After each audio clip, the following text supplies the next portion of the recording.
The iGel is a novel and innovative supraglottic airway management device made of a medical-grade thermoplastic elastomer, which is soft, gel-like and transparent. It took over 5 years of development to perfect a non-inflatable anatomical seal of the pharyngeal, laryngeal and perilaryngeal structures that would reduce compression trauma. A supraglottic airway without an inflatable cuff has several potential advantages, including easier insertion, minimal risk of tissue compression, and stability after insertion. iGel is a latex-free single patient use device that has a gastric channel to reduce the risk of aspiration.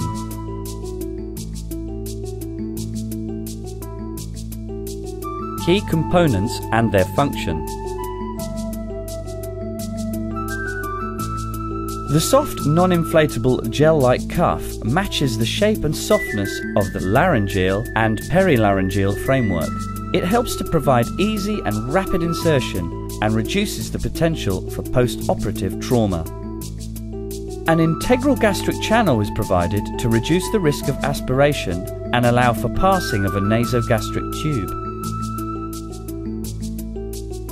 The buccal cavity stabilizer eliminates the potential for rotation and aids insertion.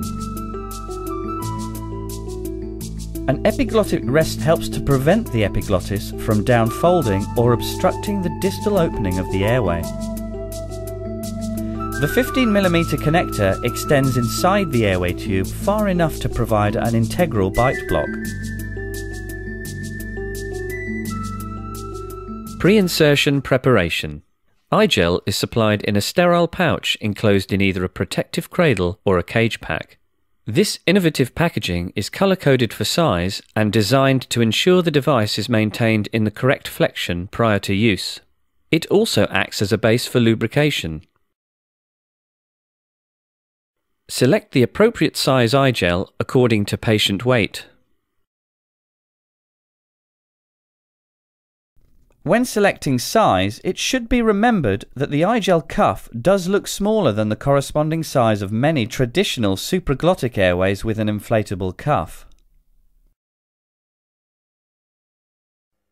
Ensuring that you conform to local policy for hygiene, open the iGel package and on a flat surface take out the protective cradle or cage pack containing the device.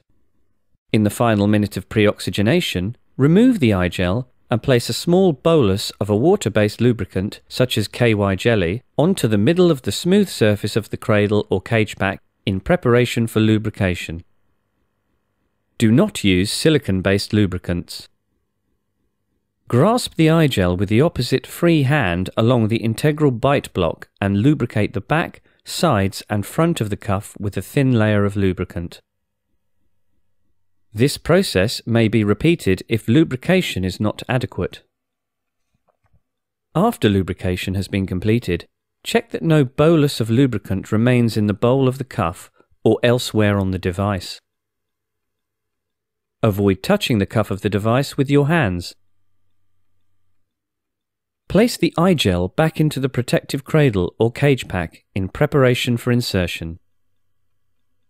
Do not place the device onto the pillow or chest of the patient. Always use the protective cradle or cage pack. Do not use unsterile gauze to help in lubricating the device. Do not apply lubricant too long before insertion.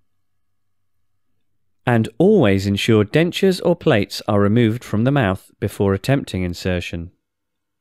The iGel must always be separated from the protective cradle or cage pack prior to use. These are not introducers and must never be inserted into the patient's mouth. Insertion technique. A proficient user can achieve insertion in less than 5 seconds.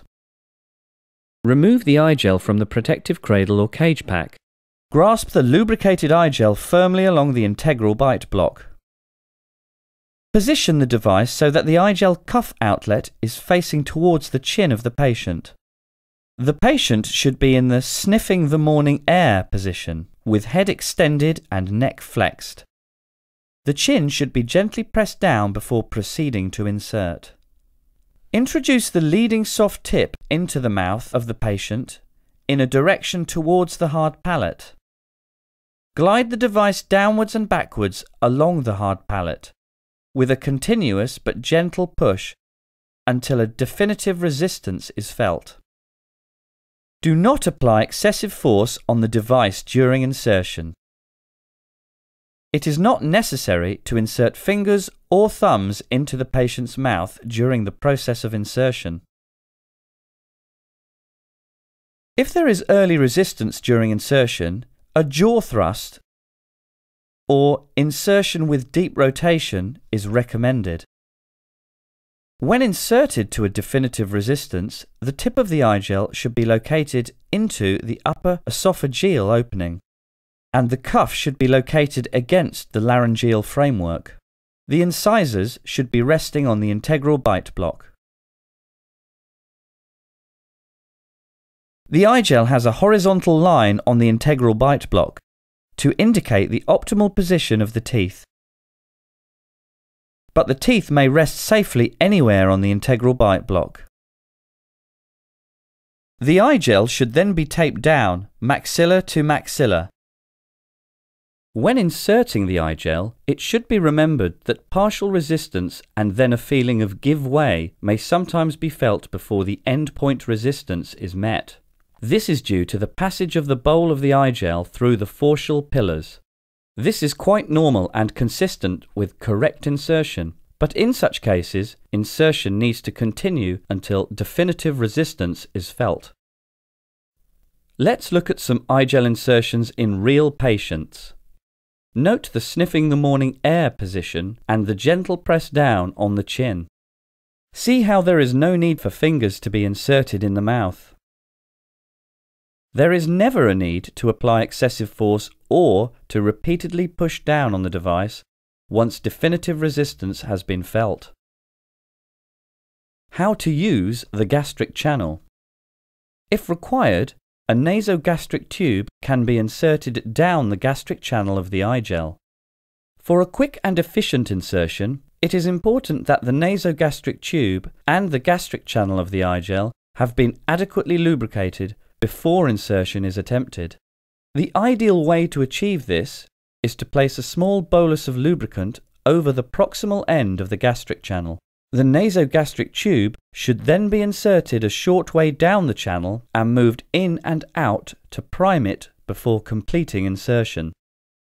The maximum size of nasogastric tube that can be inserted down the eye gel is size 10 French gauge for a size 1.5, 12 French gauge for a size 2, 2.5, 3 and 4, and a size 14 French gauge for a size 5 eye gel. In summary, eye gel is a simple and effective alternative to traditional supraglottic airway devices. Eye gel has been designed to eliminate the need for an inflatable cuff and create a superior anatomical seal mirrored to the pharyngo-laryngeal structures. It includes a gastric channel to reduce the risk of aspiration and is very easy and rapid to insert. Eye gel offers natural airway management.